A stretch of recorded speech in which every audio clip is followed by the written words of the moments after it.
Hello বন্ধুরা, আমি আবার একটা নতুন ভিডিও নিয়ে এসেছি। তো এই বছরে মানে এখন পর্যন্ত কাঁচা আমের চাটনি বানাইনি, তো আমি ভাবলাম তো এটা বানাই আজকে আর তোমাদের সাথেও শেয়ার করি। তো বলবা যে কেমন লাগলো আমার পুরো ভিডিও বা চাটনি বানানোর মানে রেসিপিটা। তো এখানে আমি মরিচ আর পাঁচফোড়ন সম্বার দিতেছি, দেখতে পাবো। তারপরে আর কি নারকেল কোড়াইও দিতেছি, কিন্তু নারকেল যদি মানে ভাজ্যা দিলে হয় সোমবারে বহুত মজার গন্ধ বাইরে হয়, সেন্ট বাইরে। তো এটার লেগে আমি আর কি নারকেলটা ভাজ্যা দিলাম। আর এখানে তারপরে আমি আম দিয়ে দিলাম, যে যেভাবে আম কাইটা দিতে পারো এইভাবে দিতে পারো। তো আমি এরমভাবে কুড়াইয়া দিলাম আমটারে।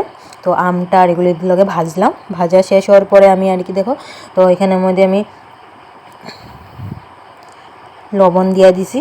তো আম মানে একটু লবণ দিলে তাড়াতাড়ি সিদ্ধ হয়। আর এখানে আমি লবণ, হলদি, মরিচ এটা দিয়া দিছি, দিয়া মশলার মধ্যে করে মশলা দিছি। আর যে ভালো মতন কষায় নিতেছি, তারপর একটু তেল ছাড়া তখন গাইতেছিল, তখন আমি মানে চিনি দিয়া দিছি। আর যে যেরকম মিষ্টি খাইতে ভালো পাও ওরকম দিবা। তারপরে জল দিয়া জিনিসটারে ভালো মতো সিদ্ধ করলাম। সিদ্ধ করার পর একটু জল দিয়ে দিলাম। জল দেওয়া তখন বাস তেমনভাবে উত্তাছিল। তারপরে আমি খেজুর আর চেরি দিয়ে দিলাম। এটার মধ্যে তোমরা কাজু কিশমিশও দিতে পারো, আমি এই দুইটা জিনিসই দিলাম। আর দেখো যখন পুরা হয়ে গেছে, তো বলবা যে পুরার রেসিপিটা আমের চাটনিটা কেমন লাগছে আর কে কীরকমভাবে বানাও এটাও বলবা আমাকে। এই যে আর বলবা কেমন দেখতে কীরকম হয়েছে।